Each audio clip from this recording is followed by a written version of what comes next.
So is it better to be safe than sorry? I think it is. I remember when Louis was first going off to I think it was V Festival. He was going away for a couple of days. It was the first time he'd been away from home, and I remember thinking, well, you never know, something might happen. So I put a couple in his rucksack. How old would he have been then? He probably was about 16, coming up to 17. And the same thing with Lauren as well. When Lauren got to 16, she'd been in a relationship for quite a long time, so I had the conversation with her, and I took her to get the pill. But, I mean, looking back to when I was growing up, I was absolutely petrified. I was in a relationship with someone, and I thought, what do I do? So I remember going along to the local health centre in disguise, in case anyone saw me going in there and getting the pill myself. Because you would have been terrified, like a neighbour would have seen petrified. you. And told my mum, who was Catholic Irish, who would have killed me. Right, you know, like, I had to keep it secret for a long time. The pills were under the mattress, you know, like I had them all under there. But I think it's good that nowadays people, like youngsters, do seem to be able to talk to their parents more. Mine, in particular, can. I don't know if it's quite surprising, though, actually, how many still can't talk to their parents, or parents that go, yes, but I've brought mine up well enough, they won't do it. You know what I mean? And you can't be that naive. And like you've just said, it's so much better to be safe than sorry. Yeah. And to have that, you know, you're not forcing it on them and saying, right, there's contraception, you can go out and, well, hey, do what you want. But to have it there and to live in the real world as such, I would rather. I think I would like. I know Eamon wouldn't have that conversation. I mean, I know with Jack, and I think he's worked that out for himself, that anything that's even vaguely awkward or embarrassing, he would come to me, because his father would just can't handle it as much as he'd like to. Irish Catholic, you know, he just finds it really difficult. So I like to think that I have had those conversations with Jack where there's that open line of communication now that he knows he could come to me.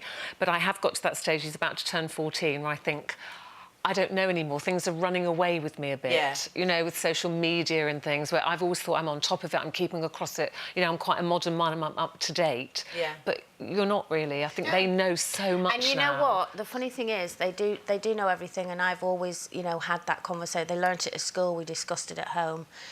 And when they come to you, and as Shane Jr. came to me, and the first time he did it, and I remember I had my back to him, washing a cup at the sink, and he told me, I did it last night, Mum. What did you do? And as grown up, and as very sensible as I think I am, I wanted to collapse on the floor and sob. But I'm standing there thinking, that's my baby. Yeah, instantly. Yeah. God. And then I was thinking, don't overreact, because he'll never come to you again. No.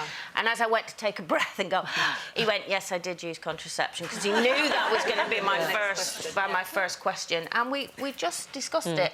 Now, in one respect, I was thrilled that he felt he could. Yeah. See, I find it very interesting listening to your younger mothers talking about children. Now, in my day of growing up, in my household, sex was never talked about. And the only sexual education that my mother ever gave me, she stopped me one day and she said, do they teach you about women's things in school? And I went, yes, they do, yes, they do, and then I ran. But in our school, bearing in mind that this was the 50s, there was an anonymous box, and our headmaster's wife, you could put any question you wanted in anonymously, and of course you can imagine the questions that went in. But actually, when I look back on that now, that's quite forward-looking, you know, at that time. But then when it came to me bringing up children, see, I never would have left condoms around as you did. I just wouldn't. But we did leave a little book. You sort of left the book on the bed and said, read that sometime. So it's interesting to me to see how that whole I couldn't have that conversation with my parents, because they were from that generation and you just didn't talk about personal stuff like that. But actually, when I got to 15 and 16, I really wish I could have, because then you do make mistakes out of fear and embarrassment, and you do feel, and no matter how grown up they are, they're still too embarrassed to go to the chemist and buy condoms. You see them loitering, and they buy chewing gum, and they buy throat pastilles and plasters. I put a question to you, though. I mean, I grew up with hellfire and brimstone. You know, you saved yourself for your first marriage. You saved yourself. I mean, we didn't sleep around. There was a girl in my school, and she was illegitimate. And honestly, the stigma in our town, because her mother was a one-parent family. And so things have changed dramatically. But I wonder, if we grew up with that fear, did that stop us actually sleeping around so much? No, I don't think so. But I worked in a chemist. It was so...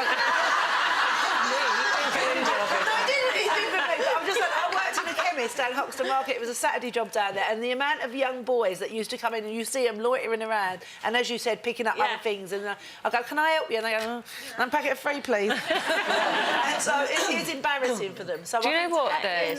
You might say, safer. "Oh, it's all changed now, and kids can do what they want." There's a guy here who works in one of these clinics where the kids can go and get contraceptive advice and contraception. Free as well. And he said, and it's free, but he says, we've got teenagers who've told us that they've used crisp packets. Oh, my God. Because the mind boggled. And what about this? Think about this. You're saying, well, where would they, if you're not letting them do that in your house, or, you know, where are they having sex? And he says, the time they are most likely to have sex is between 3:30 after school and before you get home from work. Whoa. Well, no, you're talking about teenagers. This genuinely happened to me last year, OK? 4 of my grandchildren, all boys, and we were in the local pub, and they kept coming to me asking for a quid every so often, and I thought they were just putting the money in the slot machine, right? And when a man who's passing said, "Your kids are having good fun today," and I thought, fine, and talked on. When I went out, my car was absolutely decorated with what I thought were yellow balloons. And they had yellow condoms all over the car. And, of course, they were laughing at my total naivety. But anyway, so that's my nearest brush with condoms in recent years.